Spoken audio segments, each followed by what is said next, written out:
Welcome to Building Fortunes Radio. Make sure you check us out at buildingfortunesradio.com. Along with KISK, our Keep It Simple Circle marketing partners, we are here to help our Humongous AM and Humongous FM radio customers build their businesses and make the world a better place.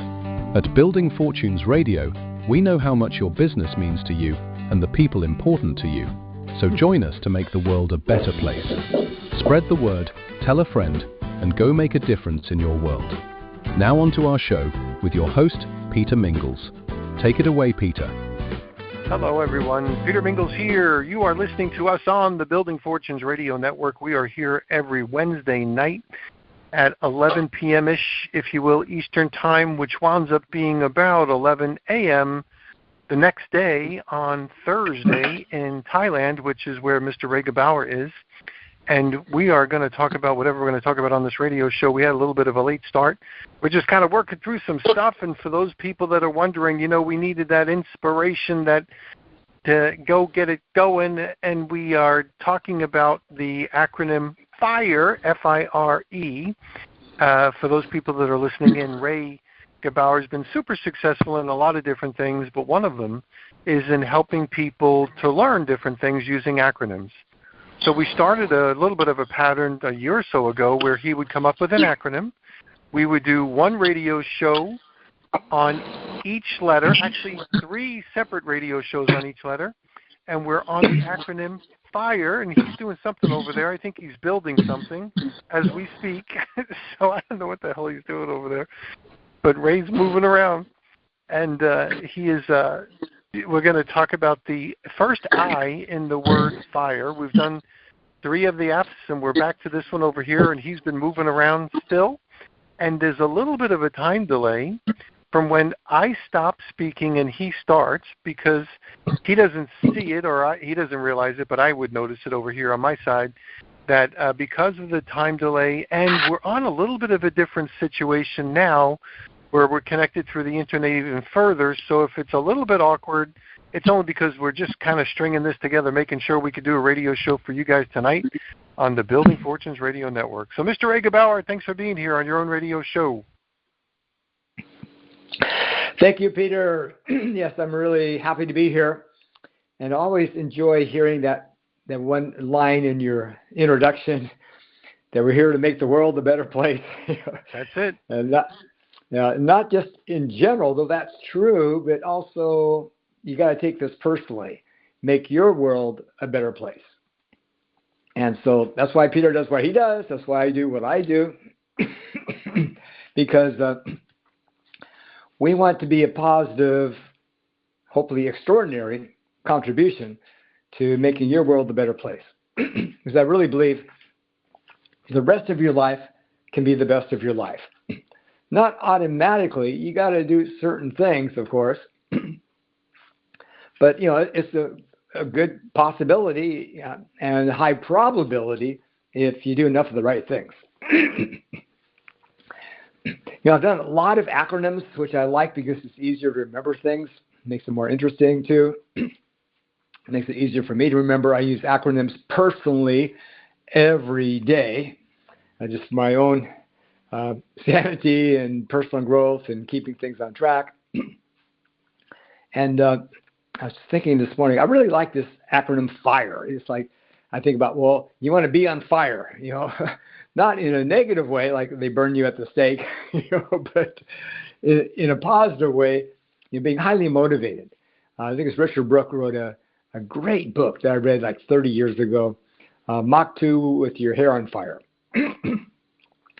I learned a lot of things from him, and actually, at the time, I bought hundreds of that book and provided it to people in my group, which at that point I had almost 1 million people in my organization. And we were really on fire until they put out my fire and stole my business. But oh well, that's the way life is. You have ups and downs. Sometimes things are great. You're at the top of the mountain, or you're getting close, and sometimes they kick you off the top of the mountain. Just, that's the way life is. So, the Bible says, though a righteous man falls 7 times, he will rise again. So when you fall off the horse or get kicked off the bus, or you either give up or you get up and get going again. Maybe you get on a different bus, a different train. But anyway, that's just the way it is.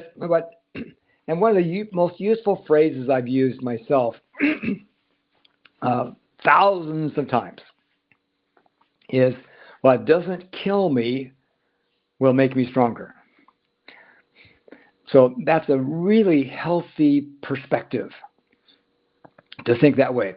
Well, this didn't kill me, but I can get stronger from this, just like lifting heavy weights. It might be difficult and you might even be sore afterwards, but it can make you stronger, right? If you keep doing it. So same thing with life. Whatever happens, it might be bad, might be injustice. Yeah, I think about my good friend Joby Weeks. I've known him for 30 years. Super successful, and the government came after him. He's been on house arrest for 7 years. They've continued the trial 35 times. What happened to the speedy trial? Law. So that's one of many examples of injustice. But anyway, whatever happens, and you want to look behind the scenes, and think, what can I learn from this? Life isn't fair, but we can utilize whatever happens to become smarter, to be wiser, become stronger. So anyway, that's sort of a long introduction today, but that's why we do this. So the topic today is a word that starts with the letter I. And it's a really powerful, important word. And I actually used it in a sentence with Peter, so I don't know if he probably didn't catch the clue. But Peter, you want to guess what the word is? It's only 2 letters, so it's simple and easy. I think it's insane. I think the word is insane, but I won't go there. Yikes. But I told you the clue. It's only 2 letters. I know. I'm trying to recover from the 2 things you said that I'm not really sure about.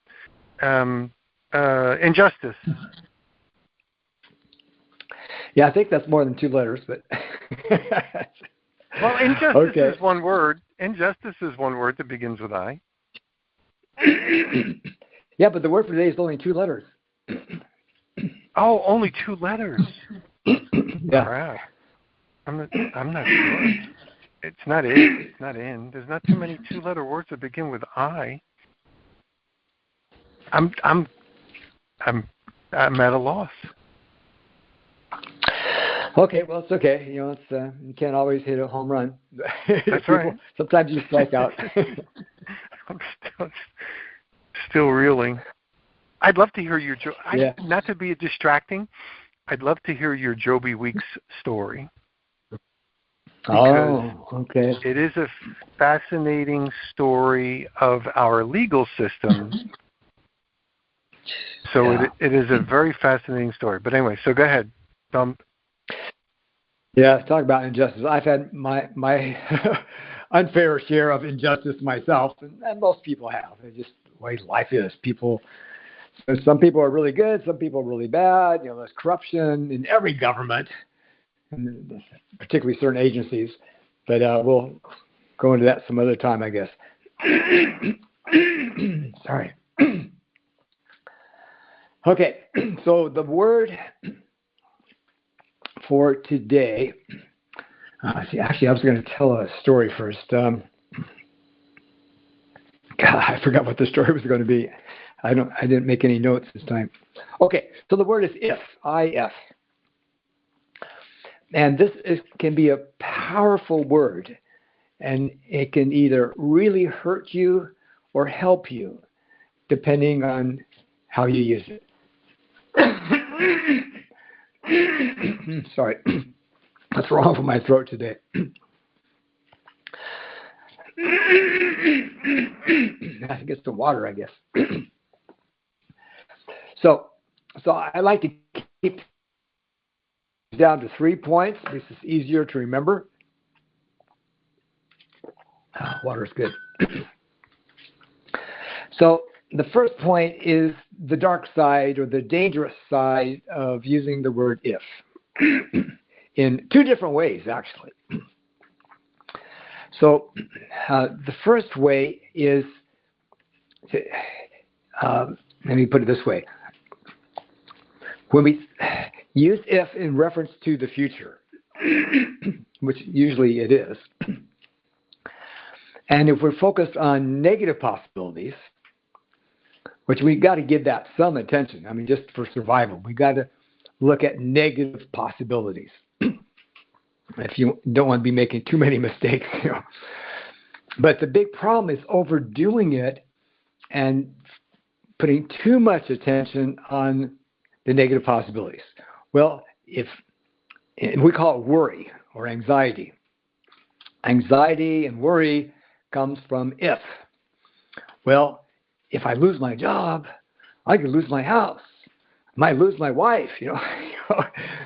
Or if I make this investment, you know, I could lose my money, you know. So we got to give some attention to the negative possibilities just to have a better life, so we can avoid the pitfalls, the traps, the Trojan horses. But some people, they put way too much attention on the negative possibilities, like too much of a good thing. And so that pulls you down. I mean, anxiety, stress, worry is actually good if it's not too long. You don't want it to be prolonged. So it's fear-based. And when you have worry or anxiety, that's a form of fear, which is good to have that emotion, but not all the time. You know, like having fire in your house. Is that good or bad? Well, if it's just fire on the stove to cook things or fire in the fireplace, you know, that's fine. But too much fire gets out of the fireplace, goes up the curtains, you know, it can ruin your whole day, right? The house is gone. So the same thing with fear and thinking, well, what if this happens? What if that happens? So there's too much attention on that. The second problem and danger with the word if is in making decisions. That has nothing to do with fear or worry or anxiety. And I wrote a paper on this concept 20 years ago, actually 19 years ago, called The Dark Side of Logic. And many people probably don't realize that there's two kinds of logic. And they're both really good and useful if they're used properly. So you have deductive logic and you have inductive logic. So deductive logic is the if. If this, then that. If I do this, then this will happen or could happen. Like the doctor says, if I take this medicine, I'll get better. That's deductive logic. If you get the shot, which is safe and effective, which we now know was a big fat lie, but you know, this is an example of deductive logic. If you take the shot, then you won't get sick. You'll be protected. And then 20 million people die from the shot, the poison shot. 30 times the risk of cancer, you know, all these bad side effects. Which was done deliberately, by the way, to protect you from a fake virus that doesn't even exist. So deductive logic is really good and powerful if you have the proper presupposition. If you're assuming the right thing, if you're assuming the doctor is always right. So if that's your assumption, then you're going to follow whatever the doctor says. But what if he's wrong? Like many times they are. The number one cause of death is really the medical system. The third leading cause of death is prescription drugs, which means you can't always trust your doctor, especially because doctors are not trained in health. They're trained by the pharmaceutical companies, basically. Same thing with 90% of the food in the grocery store. Well, if it's in the store, it must be safe. You know, well, here's a good dramatic example. 40 years ago, the FDA banned a particular chemical, I think it was red dye, in cosmetics because it was not cosmetic. Good for them. So they but chocolate for food. So we know what causes cancer, and you can't use it in cosmetics, but they still use it in food. How does that make sense? Well, it makes a lot of sense if your goal is to get people sick so you can make more money when they have to go to the doctor or the hospital.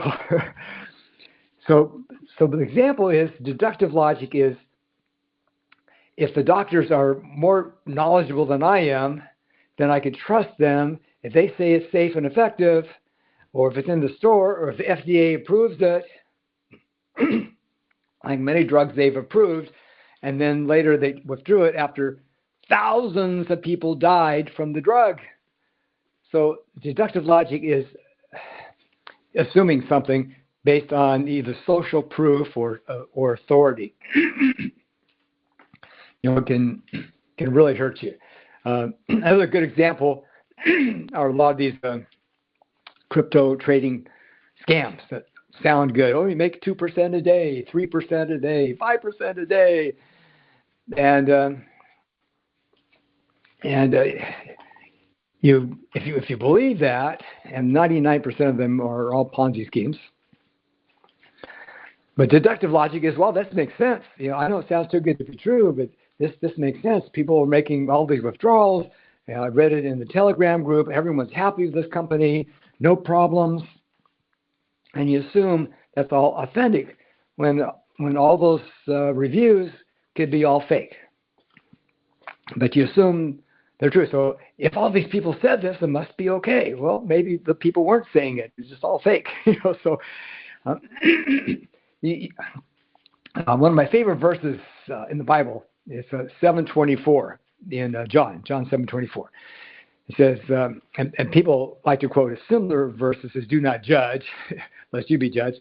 But this verse says, "Do not judge according to appearance, but judge with," I could say, common sense or wisdom. Righteous judgment is the actual words. So don't judge just based on how it looks. You got to, use wisdom. So the opposite, or not opposite, but the different than deductive logic is inductive logic. That's where you look at all of the data, not just one factor. Like, well, the doctor said it's okay. It's in the store, so and 90% of the food in the store is not safe because it's ultra processed. It has chemicals, additives, colorings, artificial flavors, and it's poison. And a little bit of poison won't hurt you, but you accumulate it, and that's the biggest cause of death is too much poison, and your body just can't recover. Chemical stress.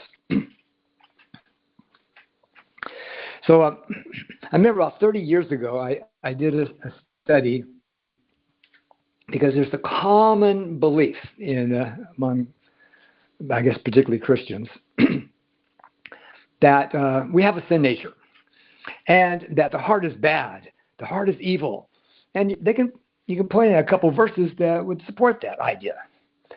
But I noticed there's a lot of verses that talk about the heart being good. Like in Proverbs 4:27 says, "Above all else, guard your heart, for out of it flows the springs of life." And other verses talk about having a noble heart. So inductive logic is you look at all of the data. So what I did, I went and read, I think it was like 350 verses, every verse in the Bible that talks about the heart. You can't just go on one or two verses. So I read all of them. And I found out most of the verses are either neutral or positive. That we have a good heart. There's no sin nature. And there's a few that were negative, but you got to look at the context. Why was it negative in that context? So that's inductive logic. You look at all of the data, and then you can say, for sure. That's inductive logic. Or Peter tells you, hey, it's raining here in Florida. Well, deductive logic would be, okay, what's raining where Peter's at? It must be raining all throughout Florida. Well, that's probably not the case. But if you look at the weather report and it says, wow, it's raining everywhere in Florida, that's reliable information. Well, that's inductive logic because you're looking at the whole state, not just one area. Okay, so that's the dark side of logic, or the dark side of if, and dark side of logic. You can't rely too much on deductive logic. Deductive logic is very useful and very good as long as your assumptions or presuppositions are accurate. Okay, I probably spent too much time on that. Okay, point number 2 is the very positive, powerful side of if. If this, then that. For yourself personally, especially when you use it to avoid mistakes. Like the mistake of just holding on to your job because it has an illusion of security, and it's not really that secure, as opposed to being independent and having your own business. Well, so you say, if I stay in my job, which I don't like the commute, I don't like my boss, I don't make enough money, I'm not appreciated, then what are the consequences? Okay, that's a good question to ask. Well, life won't go as well probably because you settled for less, because out of fear that, well, if I get my own business, what if it's not successful? Most people fail. But if you ask the right question, am I willing to face these consequences of staying in my job the rest of my life when there's other good possibilities? So that's deductive logic. If I stay here, am I okay with the consequences? So it's a good question to ask, particularly looking at the consequences. A lot of people, they don't look at the consequences, like eating junk food and ultra-processed food. Well, deductive logic says, well, everyone else is doing it. We don't see warnings on the television. The doctors don't warn us, so it must be okay. The FDA won't allow these foods to be sold if they were all okay. So that's deductive logic, and you come to false conclusions. Inductive logic is you look at the data. Like, well, 80% of the population are diabetic. Half the people get cancer. 50,000 people die every day just between cancer and heart disease. So maybe it's not at all so good. So when like the shots, well, it's safe and effective. What a horrible lie that was. And now we know it was not safe or effective. They lied. 20 million people have died from the death shot, the poison shot that's supposed to protect you. So once you look at all the data, even with children, the children have got, forget the fake vaccine, just all the regular vaccines. Children who've got vaccinated have up to 10 times the health problems and diseases than children who didn't get vaccinated. So not only is there no benefit in this vaccinations, it hurts you. Children have so many more problems, infections and allergies and asthma and autoimmune diseases and all sorts of things because we relied on deductive logic, like, well, if the doctor recommends it, it must be safe. If the FDA approves it, it must be safe. Well, that's based on a false assumption. So you want to use the if in a positive way. And the other way is to imagine, like Einstein said, imagination is more powerful than knowledge. And the word if always employs imagination, whether it's negative or positive. But we want to imagine positive possibilities. Like Martin Luther King said, I have a dream. Well, that's presenting a positive possibility. If we can change people's thinking about race and and rights, we can have a better world. So I have a dream. Famous line. So when you visualize a positive future and you tell yourself, the rest of my life could be the best of my life. The best is yet to come. I know I have some health issues right now. I have type 2 diabetes, and I'm tired all the time. But I know that my body can heal itself. So if I do enough of the right things, the body can heal itself, which is true. If you face the consequences and you're motivated and you do enough of the right things. So if I do enough of the right things, I know my body can heal itself. Just recently, and this is the third time it's happened to me, I lost 90% of my hearing in my left ear. It's happened 3 times. The first 2 times I was able to fix it myself, because as a holistic health doctor, I know a lot of things to do. But this last time, it was just going on for like 2 months. I thought, oh no, maybe it's permanent. No, my body can fix this. So I kept working on it, and just yesterday, I noticed all of a sudden I can hear through my left ear again. So my body did fix it, because I believe that. Because I know the body can fix itself if you support it properly. So that was positive expectation. That's what faith is. Faith is positive expectation. So when you say, well, if I start my own business, there's a good possibility, because it's worked for a lot of other people. A lot of people it doesn't work for because they're lazy or they don't know how to do it. Mostly lack of skills, sometimes lack of motivation. But so if you use the if statement, if I start my own business and do enough of the right things, I can be free, maybe even financially free, but at least have an extra income, an extra $100 a month or $1,000 a month, and maybe get up to $5,000 a month. So back in 1994, I was in a bad situation. Just went through a divorce, lost my house. I was homeless, basically, living in someone's unfinished basement. Karen and Jonathan Rasmussen in Milton, Washington. I happened to meet him at a church service. But anyway, I got a call from a guy named Jet, and he was promoting this new business, and I kept saying, no, I'm not interested.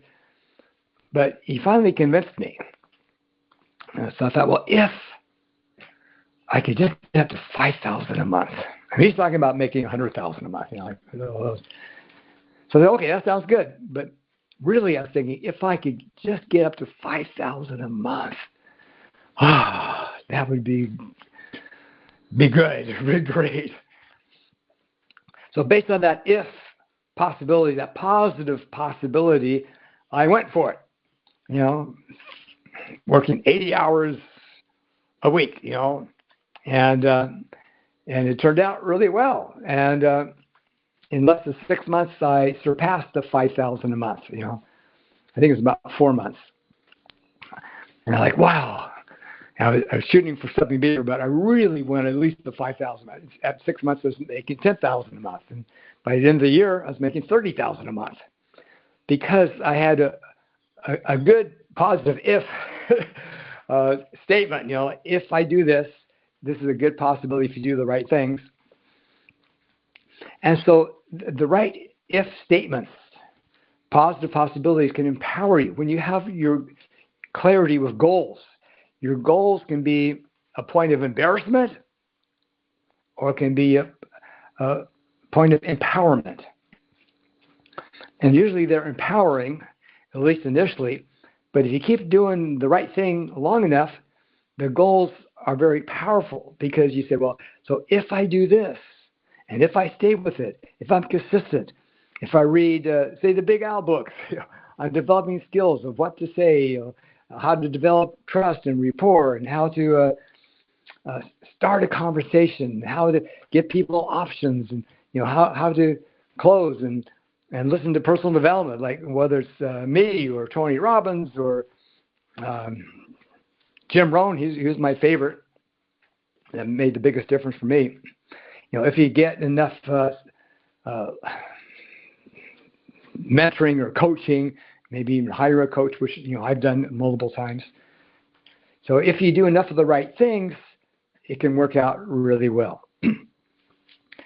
Okay, so the third application, besides applying this yourself in a positive way, and you also have to look at the negative possibilities, like I already said, just to, so you can dodge the bullets. You don't want to be a sitting duck, and so you got to give some attention to the negative possibilities.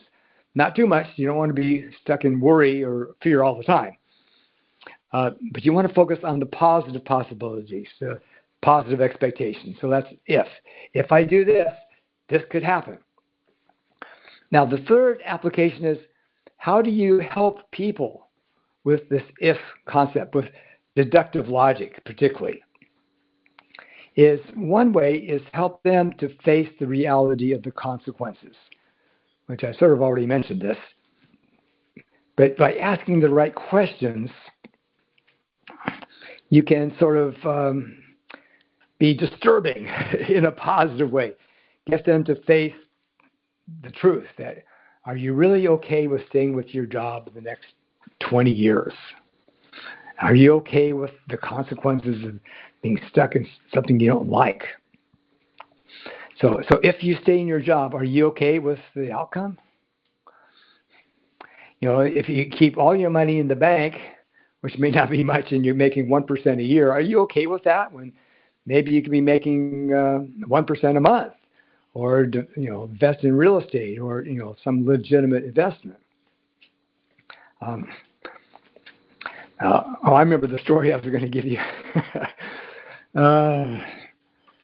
About 30 years ago, 25 years ago, based on deductive logic, I made a huge investment. I was investing in limited partnerships in drilling for gas, and had some friends that were doing well, and so I invested, a few $1,000s, and they hit the well. They were hitting every single well, 100% of the time.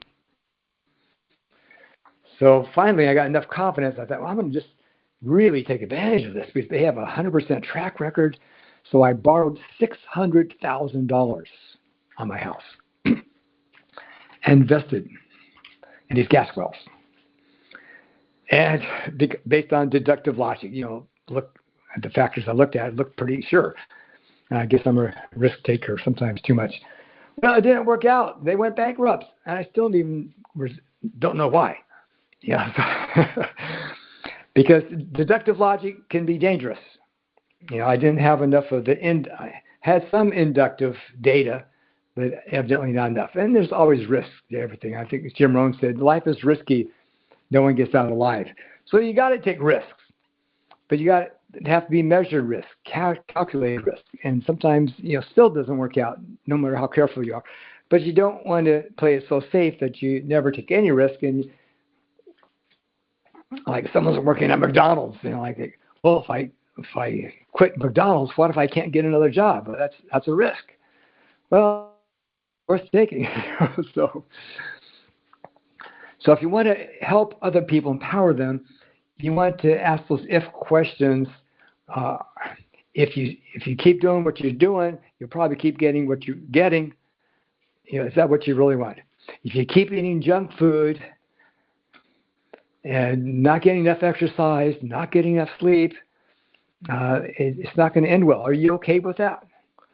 So help people see the possibilities, the negative possibilities more clearly, to help them break out of their comfort zone and take a risk that could have a very positive, life-changing outcome.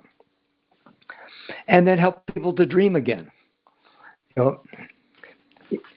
If you can have your own business and build this with our help and our support, and you're making $10,000 a month or however much it is, how would that change your life? How would you feel if that could happen? Can you visualize that? if you take a chance. I mean, it's worked for other people. It's working for me maybe, or it's working for my upline. So those if statements about positive possibilities, so they can say, okay, I have a dream. I can do this too. Others have done it. So we can empower people with the if statements, not only helping them see the consequences so they can make a change, but empower them with positive abilities. I think it's Robert Schuller, the Crystal Cathedral. He made this phrase, I think, popular. I think I heard from him lots of times, is talking about positive possibilities. And I still like that, positive expectation. So, but both the negative expectation, like worry, and positive expectation come from the same source, same dynamic, from imagination. Like Einstein said, like I said earlier, imagination is more powerful than knowledge. But you want to use it wisely and imagine positive possibilities and imagine and anticipate the negative ones too, so you can avoid those. But you want to harness the power of imagination, particularly on the positive side, and balance with some of the negative too, just so you don't make too many mistakes. So, okay, I think that should cover it for today. Any comments or questions, Peter? No, it's all great. I enjoyed this. The word if has always been a very powerful word, used in many ways, in different ways. So good stuff. And for those people, you just heard the first F in the FIRE acronym. If you want to hear the previous ones, you can go back to the Ray Gebauer show on Building Fortunes Radio. And Ray, for people that want to learn from you and get involved and have contact with you, what's the best way to do that? Well, it's easy. I say, first of all, take advantage of these recordings. I mean, these are free. I mean, they're affordable. I guarantee every single one will help you, especially if you listen to it a couple of times, including this one. But to have a direct conversation with me, that's easy. Just I'm a phone number away. And then my phone number is 425-333-8472. That's 425-333-8472. I can guarantee you two things. I guarantee that I can't help you if you don't call. So the ball's in your court. So, and I guarantee that I can help you if you do call and we have a conversation. Maybe you love where you're at and what you're doing. You just need maybe some more clarity, or you have some questions or some support. I'm happy to do that. I don't charge anything for helping you. But I can only help you if you call. So call or text me anytime, and I'll do my best to get back to you promptly. Because we all want the same thing. We want to have a better life. We want the rest of our life to be the best of your life, and to push the odds in your favor. You can't be a solo player. You don't want to be like the Lone Ranger. You want to get coaching and support and training from different people and connecting to the right people, and that really pushes the odds in your favor to have a better life. Okay, I think that should cover it. So thank you for listening, and do someone a favor and recommend this to others because you care. Share because you care. Excellent. So for those people listening in, you just heard from Ray Gebauer. We'll be back next week where we'll talk about that second I. And this is a good show. So thanks, everyone. Catch you next time. You've been listening to Building Fortunes Radio on buildingfortunesradio.com. Thanks for listening. Building Fortunes Radio is part of the Humongous AM and Humongous FM radio network. Be sure to check out the buildingfortunesradio.com website to listen to your favorite shows. You can also hear us on Humongous Radio and wherever you find your favorite podcasts. It's been our privilege to have you listen in. At Building Fortunes Radio, we wish you the success you deserve and are willing to work for.